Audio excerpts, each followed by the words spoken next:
Boa noite. É com muita alegria e sob a égide do nosso Mestre Jesus que estamos iniciando nossas atividades de hoje. Sejam bem-vindos ao Núcleo Espírita Nosso Lar para mais uma noite de estudo. Nossas palestras são inspiradas no livro Fonte Viva e o assunto de hoje é relativo ao capítulo 26, cujo título é Obreiro Sem Fé, e que está em Tiago, capítulo 2, versículo 18. Nossas palestras estão disponibilizadas no canal do YouTube Núcleo Espírita Nosso Lar. Inscreva-se e ative o sininho para ser notificado de novas postagens. E para falar sobre o tema, Obreiro Sem Fé, é com renovada alegria que convidamos agora o nosso amigo Anderson Faria, que é palestrante espírita e colaborador aqui do Núcleo Espírita Nosso Lar. Seja bem-vindo, Anderson. Boa noite a todos. E muito obrigado pela presença de cada um de vocês. Hoje é feriado, frio. Então, quem está aqui é porque realmente está interessado na mensagem do Cristo. E é bom ver que temos alguns amigos aqui, que isso sempre conforta o coração de quem está se apresentando aqui, porque não tem um momento que a gente não chegue nesse púlpito e que parece ser a primeira e a última vez. A primeira vez porque temos aquela dificuldade de juntar o que está no coração, o que está na mente, com o dever que temos para entregar. E como se fosse a última, é porque pode ser a última. Então, cada vez que a gente sobe aqui, a gente tenha o compromisso de fazer o melhor possível, como se fosse a única vez, a única chance. Então, conto com a vibração de todos para que eu possa, juntamente com vocês, trazer a mensagem do Cristo através das palavras de Emmanuel, e que Deus nos abençoe a todos, e que o Espírito de verdade esteja presente em cada palavra que eu disser aqui hoje. Muito obrigado a todos. E obrigado ao Núcleo Nosso Lar, o Conselho e todos que têm trabalhado para fazer essa casa funcionar, e que não é fácil. Muito obrigado.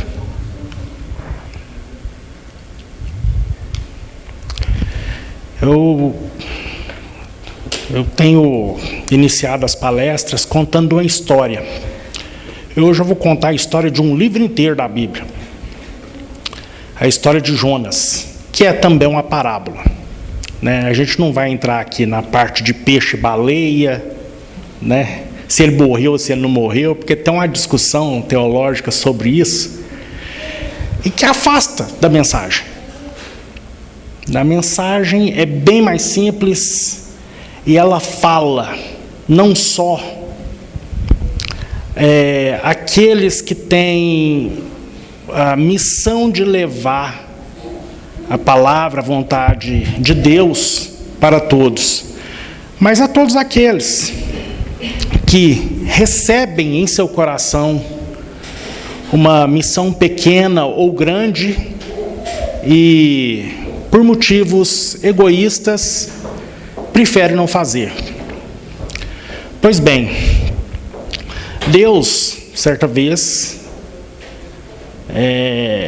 foi atrás de Jonas e falou assim: Jonas, eu quero que você vá para Nínive e fala com eles que, se eles não se arrependerem das maldades que têm feito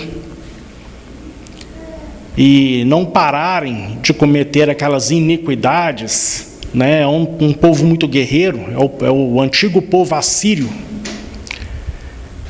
eu destruirei a cidade. Jonas, corajoso, pensou consigo, eu ir lá em Nínive, uma nação guerreira, sozinho, eles vão me matar lá, eles vão acabar com a minha raça lá. E também tem outra coisa que mexia no coração de Jonas. Jonas achava que os moradores de Nínive não mereciam uma chance de Deus. E Deus é misericordioso, né? Muitas vezes a gente vê os profetas carregando mensagens pesadas, né? Mas o que é aquilo? Por que Deus faz aquilo? E parece cruel para quem não se atenta na imortalidade da alma. E acha que vai acabar ali, e não acaba. É só um processo que está sendo mal conduzido, que vai ser um pouco adiado para um mundo que está em melhoria progressiva, e ali na frente tem uma nova tentativa. Pois bem, o que Jonas fez? Jonas achou que era melhor ir na direção oposta. E muitas vezes é o que a gente faz. Todos nós nos unimos em torno de um objetivo, que é desenvolver dentro de si mesmo a presença do Cristo, levar consolo e auxílio para aqueles que necessitam, e quando nos juntamos como a grande família que somos, muitas vezes por diferenças que irmãos têm. Todo irmão briga com outro irmão, né? Natural, faz parte do crescimento. Porque quando a gente está em dificuldade com qualquer pessoa, o aprendizado é de perdão, de misericórdia, de paciência, tolerância, tudo aquilo que nos aproxima do amor divino. E mais, a gente coloca outros em perigo, e foi isso que Jonas fez. Jonas entrou num barco para ir para Tarsis, hoje na Turquia, para não ir para Nínive. Para não vou lá. E enquanto ele está dormindo no porão do navio, tempestade está lá e tudo, ele sabia por que estava acontecendo aquilo. Era por causa de desobediência dele. Então, a desobediência dele levou turbulência para todos. E muitas vezes a gente inadvertidamente comete isso, nas melhores das intenções, mas boas intenções não garantem boa entrega. A gente precisa ter responsabilidade, deixar um pouco de lado as questúnculas, né? Ou as coisas que não vão durar. Somos espíritos imortais. Isso não vai acabar, gente. E enquanto a gente não se entender, vamos ficar juntinhos. Um pouco agora, um pouco depois. Mas a gente vai ter que se entender. É melhor que a gente se entenda e trabalhe junto do que ficar a vida inteira perdendo tempo, enquanto poderia estar crescendo, e crescendo muito rápido, florescendo, né, dentro da lei da vida. Pois bem, o pessoal tira sorte lá para descobrir a causa, descobriu que era Jonas, né? Falou assim: não, vamos rezar aqui, vamos pedir para o seu Deus. Não adianta não, ele quer, o problema é comigo. Ele não vai, ele não recua. Eu vou ter que fazer o que ele quer, só que eu não quero. Aí todos os marinheiros se converteram, começaram a rezar, pedir a Deus, porque não queria julgar o profeta do Senhor na água. E eles não eram judeus, eles não eram hebreus, né? Eles não eram hebreus, então eles se converteram. Poxa, esse Deus aí dos hebreus aí, a fama dele é boa. E ali o que pede para ele, o que ele manda fazer, o que ele fala que vai fazer, acontece. Não é igual aos outros que têm mais paciência. Não é um problema que os outros não existem. Mas enfim, ele joga o Jonas na água. E Jonas na água conta a história que um peixe, né, que Deus mandou que um peixe grande engolisse ele. Bom, é uma parábola, vamos fazer um pequeno hiato aqui, porque o peixe grande que engole a gente e que tem o poder de levar a gente para o básico da nossa humildade, o básico da nossa situação calamitosa, é o arrependimento. Ele desobedeceu a Deus, levou risco para todos e chegou o momento dele se arrepender. Ele faz uma prece muito bonita, né, declarando todo o arrependimento, falando assim: eu estou aqui no abismo, Senhor, onde as árvores têm as suas raízes, e onde sei que daqui não sairei vivo, senão pela sua misericórdia. E é uma prece muito bonita, quem tiver oportunidade, está em Jonas 2. Ele resolve que vai, né, que ele se arrepende, e Deus ordena que o peixe o vomite. E Jonas volta para casa. Chegando em casa, adivinha o que Deus fez? Jonas, é para você ir para Nínive. Não, senhor, agora eu vou.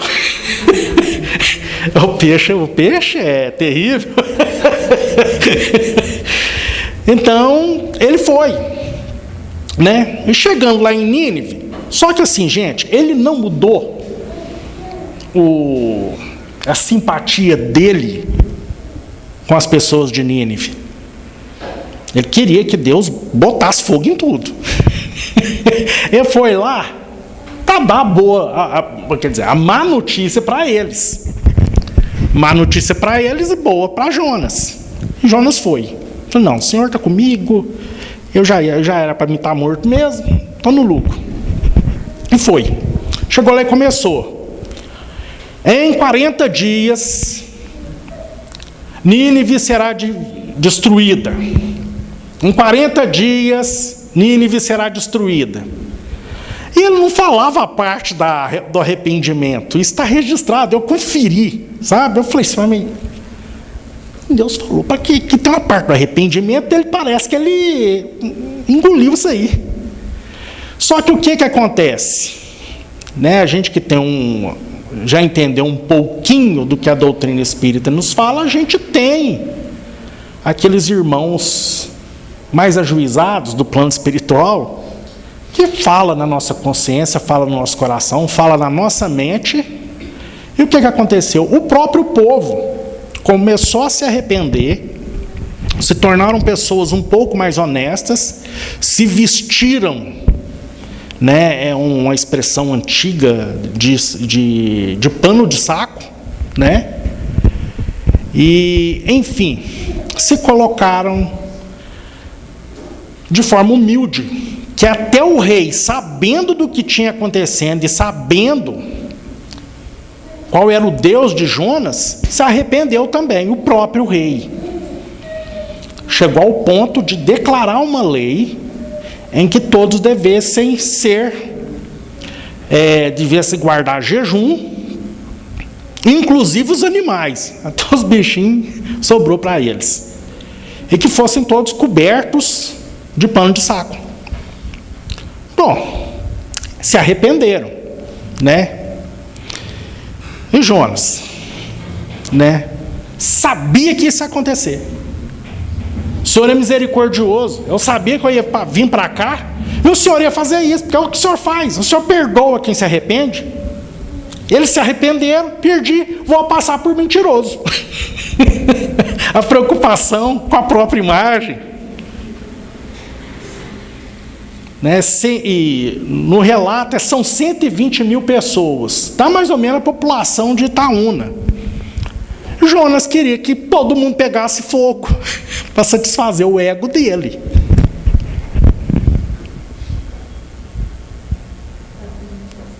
Quantas vezes que a gente quer que todo mundo se queime? Pois é, mas ele não tinha se arrependido? Ele se arrependeu de não ter obedecido Deus. Então, o peixe tinha engolido dele. Mas ele não mudou nada no coração dele. Sabe o arrependimento do desespero? ele é diferente do verdadeiro arrependimento, do arrependimento do reconhecimento, da melhora, do reconhecimento de falar assim, eu sou pequeno, eu preciso crescer. Então, o que ele fez? Às vezes Deus ainda bota fogo neles, né? Ainda tinha aquela esperança. Aí o que ele fez? Ele se afastou da cidade, para o fogo não pegar nele, fez uma cabana, né, para se proteger do sol, e deitou lá, né, e dormiu. Aí passou a noite, ele esperando, né? O que Deus fez? Falei, não, vou ensinar ele. Cresceu, né? Segundo o que conta o livro, em algumas traduções, é uma aboboreira. Subiu, cobriu ele, né? Aproveitou a própria cabaninha que ele fez e tal. Ele achou aquilo lindo. Falou assim, noma, que planta boa. Tá fresquinha aqui e tal, né? Ele esperando, falou assim, vou cochilar mais um pouco. Cochilou mais um pouco. Aí, do dia para outra noite, Deus vai e manda uns vermes que devoraram toda a planta. Acabou com a planta. E Jonas, né? Ele está virado. Ele já está virado. Ele cirou mais uma vez. Falou, Senhor, eu quero que o Senhor me mata. Eu não quero mais com isso, porque já não deu certo lá. Agora, a única coisa que estava dando certo, que foi essa planta para me oferecer sombra, que tanto me agradou, o Senhor vem e destrói. Aí Deus fala com ele aquela coisa que a consciência da gente fala quando a gente realmente está a ponto de se arrepender.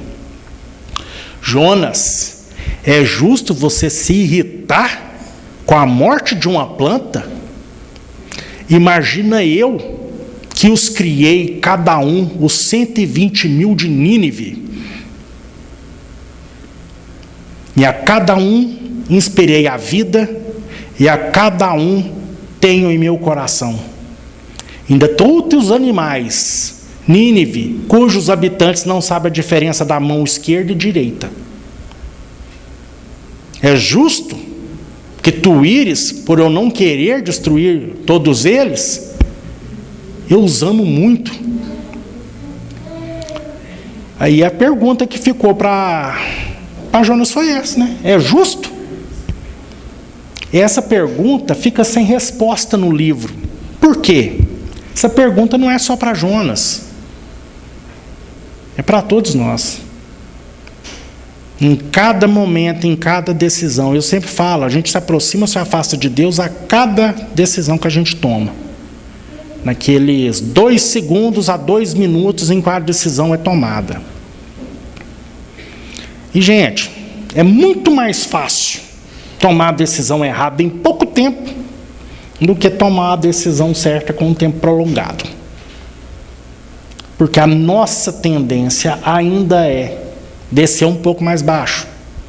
Embora a gente tenha uma força dentro de nós, que Deus colocou, a luz divina, a centelha divina, que quer que nos unamos completamente ao Pai.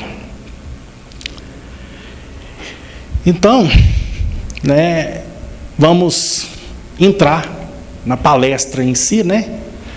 Aqui é Tiago, a Epístola de Tiago 1, 14, 16. Meus irmãos, que aproveita se alguém disser que tem fé e não tiver as obras, porventura a fé pode salvá-lo?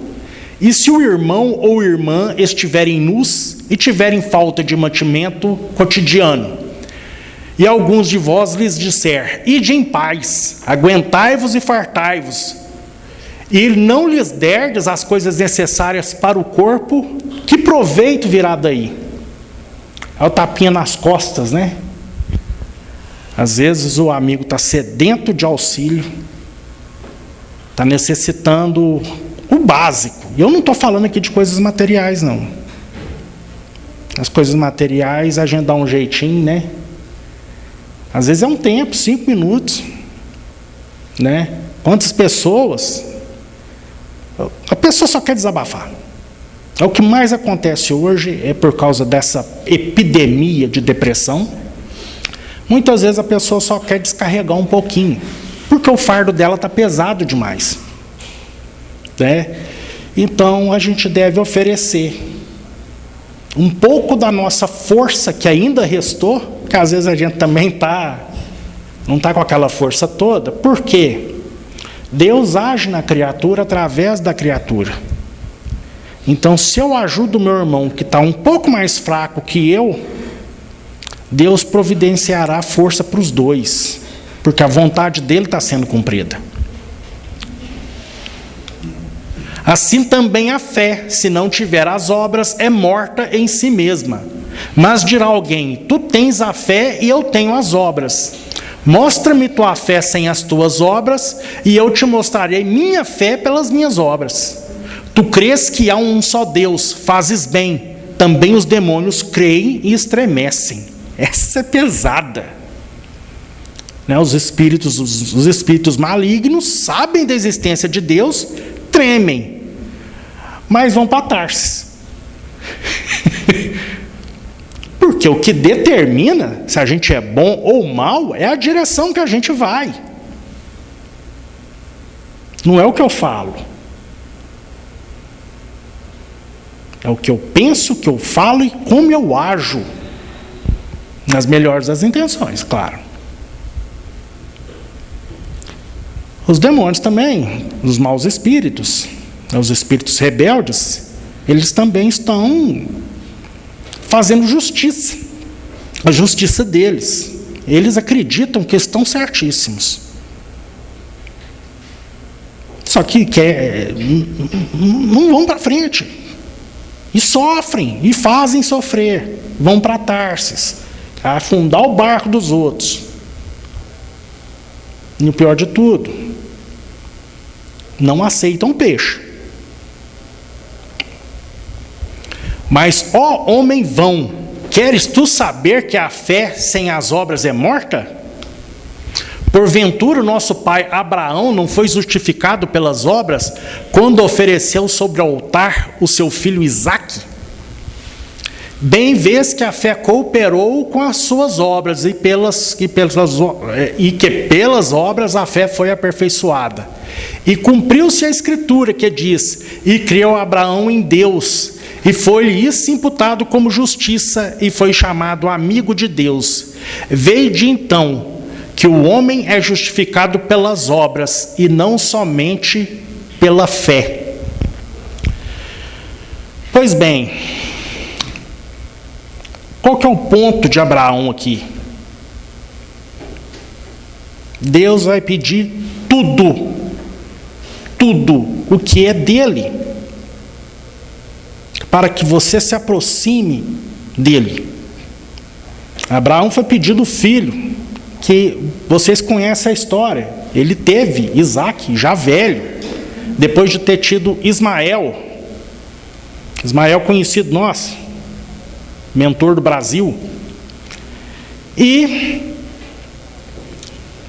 Abraão, já tendo visto tudo que viu, confiou.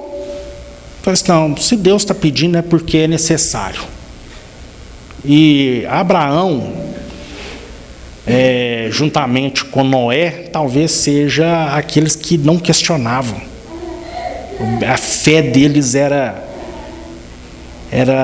extremamente fiel, né? Há quem diga que é cega. Será? Porque Abraão já sabia, ele já tinha no coração dele que os deuses de pedra que o irmão dele vendia, nada tinha neles. E quando a primeira vez Deus conversou com ele, ele percebeu que deveria largar tudo, a sua família, e foi o sobrinho dele, Ló, e foram embora. Então Deus pediu muito dele, desde o início, e ele sempre entregou tudo. E Deus cumpriu a promessa dele, de que a descendência dele seria contada como tantas estrelas do céu. Tem cumprido, né? Porque demora um tempão, né? É muita descendência. Mas enfim, vamos voltar aqui agora para o tema central, aliás, para as palavras de Emmanuel, né? Em todos os lugares vemos o obreiro sem fé espalhando inquietação e desânimo. E aqui, gente, eu gostaria de fazer uma acepção que foi necessária para mim, pelo seguinte: Emmanuel não está acusando ninguém. Ele está apontando um estado temporário em que possamos estar, da mesma forma que Jonas. Embora a gente não saiba a resposta de Jonas, mas a gente pode adivinhar. Ele deve ter mudado, porque a verdade, quando bate, né, na cara da gente, ela acorda. Devota-se a determinado empreendimento de caridade e abandona-o de início murmurando: para quê? O mundo não presta. Compromete-se em deveres comuns e, sem qualquer mostra de persistência, se faz demissionário de obrigações edificantes, alegando: não nasci para o servilismo desonroso. Então, tem muitas pessoas que no círculo social só aceita ajudar se tiver uma postura de destaque. Se dá uma vassoura para a pessoa corre. Isso é porque não são pobres de espírito, não querem ter o reino dos céus dentro de si. Então, tudo que a gente for fazer nessa vida, a gente tem que lembrar disso, da pobreza de espírito. Ninguém é melhor do que ninguém. Cada um vai estar preparado com as ferramentas necessárias para cumprir determinada função. Hoje eu estou aqui como expositor. Significa que eu sou melhor que qualquer pessoa aqui? Não. Pode significar até o contrário. Por quê? É uma tarefa que expõe a pessoa. Quem gosta de aparecer pode utilizar essa tarefa com benefício próprio, né? Então, essa tarefa, bem como qualquer tarefa no cristianismo, eu não estou falando só para espíritas, todas são sagradas, se consagradas ao Cristo. Então, se a gente tiver um pouco de humildade, a gente não vai ficar inquieto. Por quê? A gente vai entender que faz parte do processo de aprendizado do meu outro irmão, da minha irmã, de mim mesmo, aprender a entender a velocidade rápida ou lenta e achar um meio termo para a gente chegar lá na frente junto. Aí vai ter a pessoa que fala assim: não, é melhor fazer do que fazer bem feito. E vai ter que falar assim: não, é melhor fazer bem feito do que não fazer, né? Melhor. Então, assim, a gente não vai concordar sempre. A gente vai concordar muito pouco, mas o objetivo é o mesmo.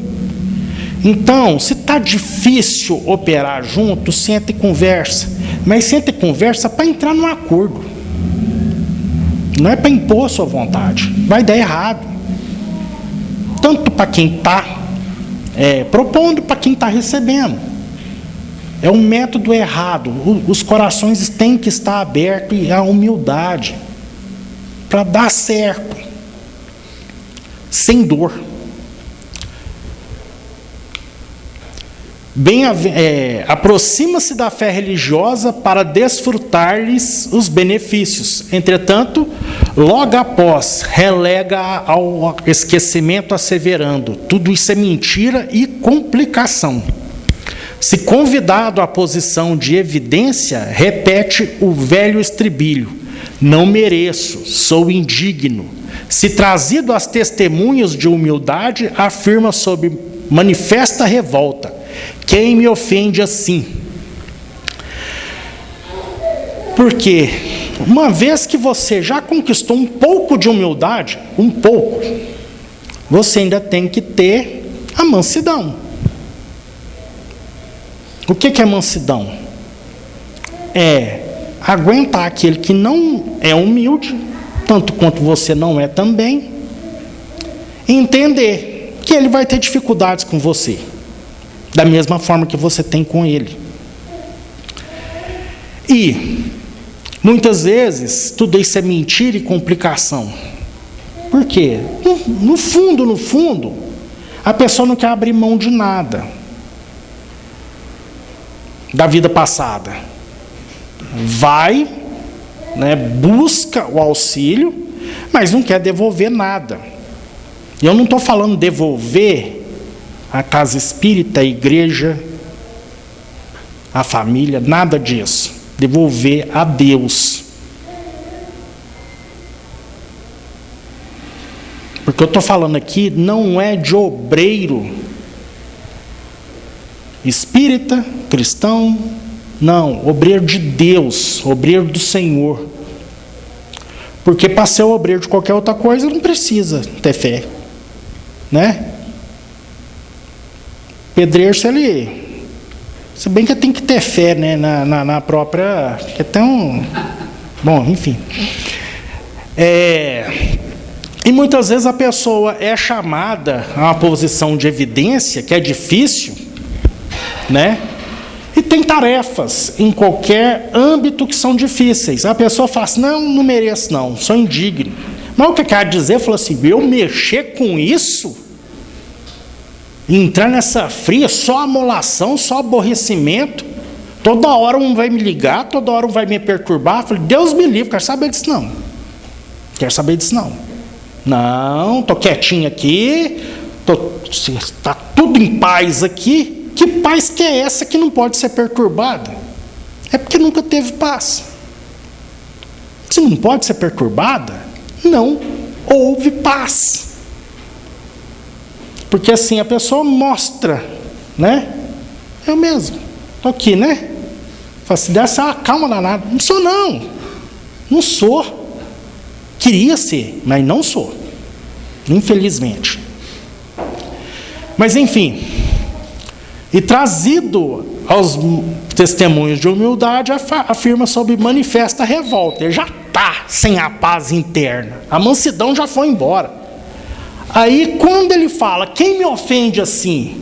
Ele já está preparando para o próximo passo, que é pegar a pessoa, ao invés de dar a outra face, demonstrar paciência e tranquilidade na ofensa, ele vai ofender mais ainda. E quantas vezes todos nós não fizemos isso? E transita de situação em situação entre a lamúria e a indisciplina, com largo tempo para se sentir-se perseguido e desconsiderado. Em toda parte é trabalhador que não termina serviço porque se responsabilizou, ou o aluno que estuda continuamente sem jamais aprender a lição. Não te concentres na fé sem obras, que constitui embriaguez perigosa da alma. Todavia, não te consagres à ação sem fé no poder divino e em teu próprio esforço. Toda vez que a gente se coloca na posição de obreiro e transita de situação em situação, quantas vezes a gente não fala assim, já tentei, não tem jeito. Às vezes um parente difícil, às vezes um amigo, não tem jeito, não quer, não vai melhorar nunca. Tem uma pequena novidade aí, uma coisa muito simples. Não é você que vai salvar ninguém, não. Nenhum de nós vai salvar ninguém, não é a nossa missão. A gente não está conseguindo se salvar. A missão de salvar o mundo é de quem criou. Jesus, que formou a terra. Ele é que vai salvar todo mundo. E está salvando desde quando começou. Tem 2000 anos que ele veio cá pessoalmente, né? Não foi um passeio fácil. E desde lá, a mensagem clara é só seguir. A gente não aprendeu.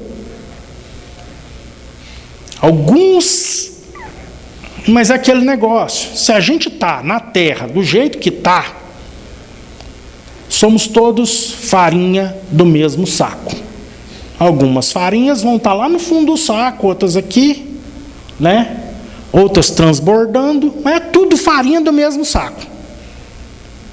Então a gente não precisa achar que a gente é muito melhor que o outro. Então a gente tem que ter misericórdia para entender que quando você for servir, vai ter dificuldade. E diante dessa dificuldade, evitar de reclamar para não causar ainda mais desconforto. E assim, muitas vezes dá errado. A gente não entende o outro não entende a gente se sente perseguido e desconsiderado. Mas muitas vezes o que a gente quer é atenção especial, que é injusto. Qualquer pessoa não deveria receber atenção especial por causa de distinção de qualquer forma. Por que que não? Cada um dá o que quer, quando quer e se tiver. E cada um recebe o que quer e o que é bom para ela, o que ela acha que é bom para ela. Não tem jeito. Você não vai forçar ninguém a se melhorar na marra.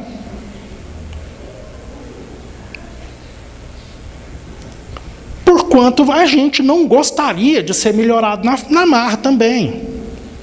Essa é a lei de liberdade, o livre-arbítrio. A pessoa tem o direito de plantar o que ela quiser. E vai colher o que ela plantar. Ah, mas temos a dificuldade porque tudo que a pessoa faz de errado reflete em mim. É verdade. E tudo que você faz errado reflete em todo mundo também. Por que que o seu errado é mais certo do que o errado do outro? É errado. Se é errado, está errado. Parece óbvio, né? Mas enfim. E não te concentres na fé sem obras, que constitui embriaguez perigosa da alma. Todavia, não te consagres à ação sem fé no poder divino em teu próprio esforço. E em teu próprio esforço. Mais uma vez a misericórdia da bem-aventurança. O mundo está cheio de oportunidade de serviço no bem. A começar quando a gente olha para a gente mesmo. Consciência esmagada por perdão que não é dado, por perdão que não é recebido, por palavras malditas. E quando eu falo malditas, eu não estou falando de maldição não, gente. Estou falando de malditas. Tudo na melhor das intenções, mas não funciona. Porque é necessário amor. E aí você vai falar assim, mas a gente não tem condição de falar de amor. Eu concordo. Eu não sei o que é amor, não. Agora, eu sei que o pouco que eu entendo do amor, que não está nem perto do que é o amor de Jesus Cristo, eu não consigo entender. Não entra na minha cabeça, porque não dá. Eu nunca fui chamado a nada nem parecido. E eu vejo pessoas em dificuldade, dando a tripa coração para resolver problemas que eu não teria estômago. Eu não teria cabeça fresca para resolver aquilo.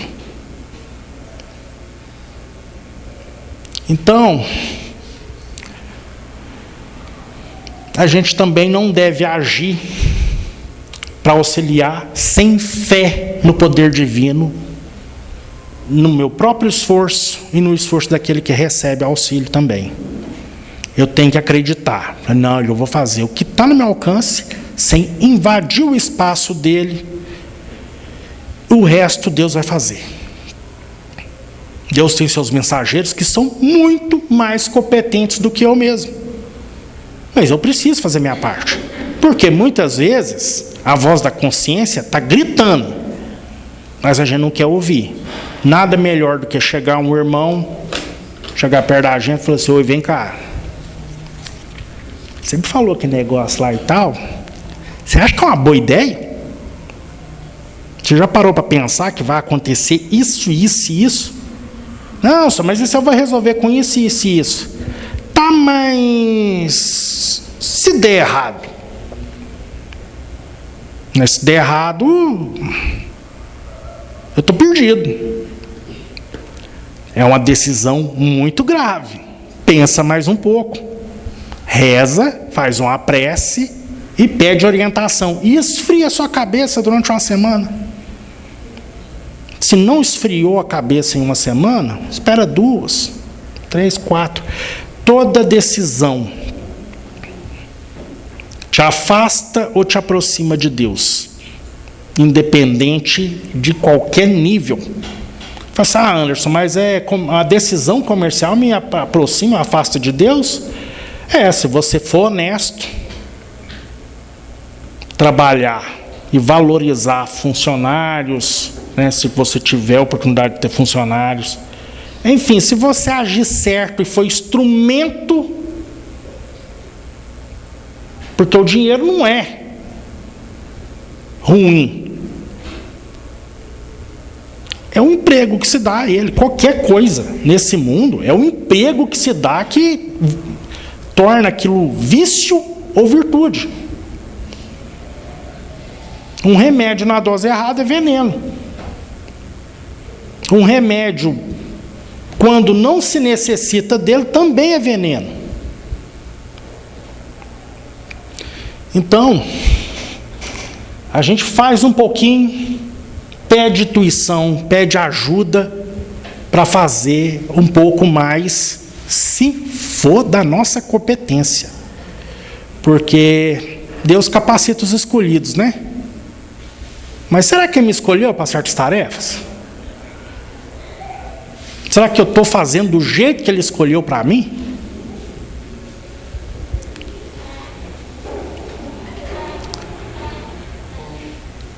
Então, gente, bem-aventurados os limpos de coração, porque verão a Deus.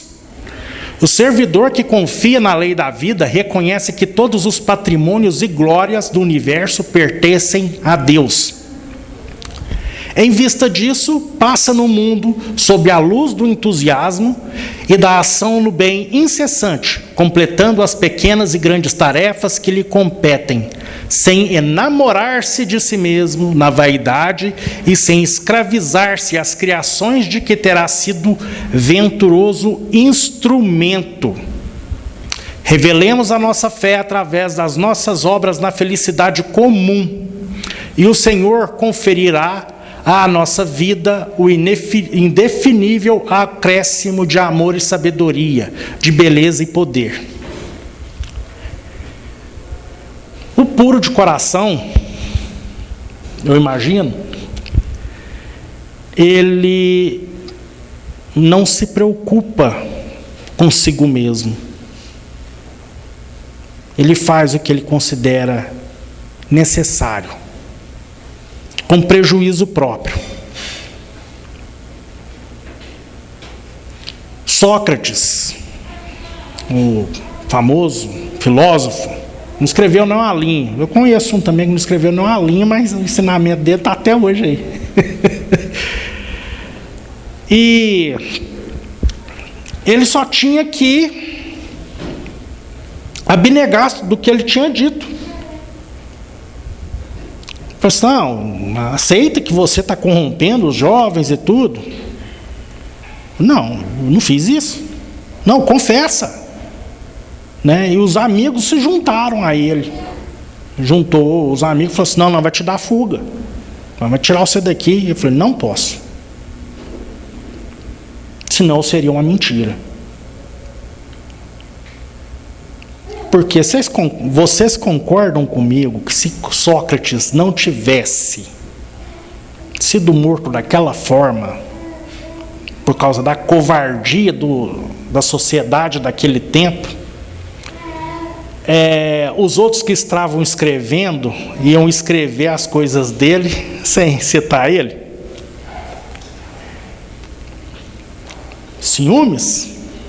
Com certeza. Esperar ele, né, morrer e ficar com todo o crédito. Então,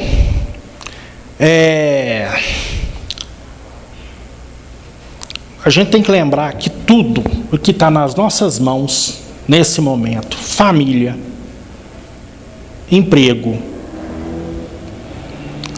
a nossa pouca ciência, tudo isso são patrimônios do Pai. Só temos aquilo que o corpo não pode tocar.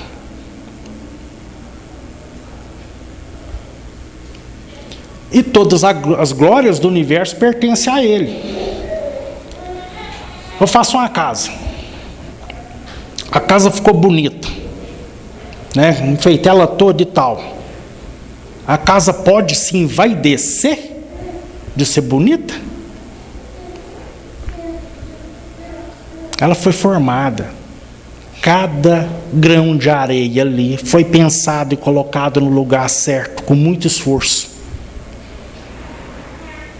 Mesmo que o pedreiro não tenha, o engenheiro, o arquiteto, o pedreiro não tenha colocado todas as partes, na hora que está pronto, é uma obra conjunta? Mas a casa não tem o direito de se envaidecer. Ela é obra de outro. Ela não se construiu sozinha, e não nos construímos sozinhos. Então essa coisa de glória, me enchi de glória, é dele. Então, a gente tem que passar a vida na luz do entusiasmo, da ação incessante, que é difícil, vai ter dificuldade. É por isso que tem que ser incessante.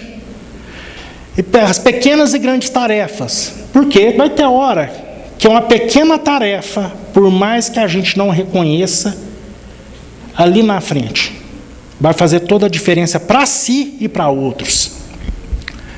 E revelemos a nossa fé através da nossa obra. Aí eu queria contar mais uma historinha pequena desse rapaz aqui, Pedro. Pedro pediu Jesus para andar sobre as águas e fraquejou. Começou a afundar. Jesus foi lá e salvou ele e disse: por que duvidaste, homem de pouca fé? E Pedro, nesse momento, ele já tinha visto muita coisa. Não era para ele duvidar. Outra situação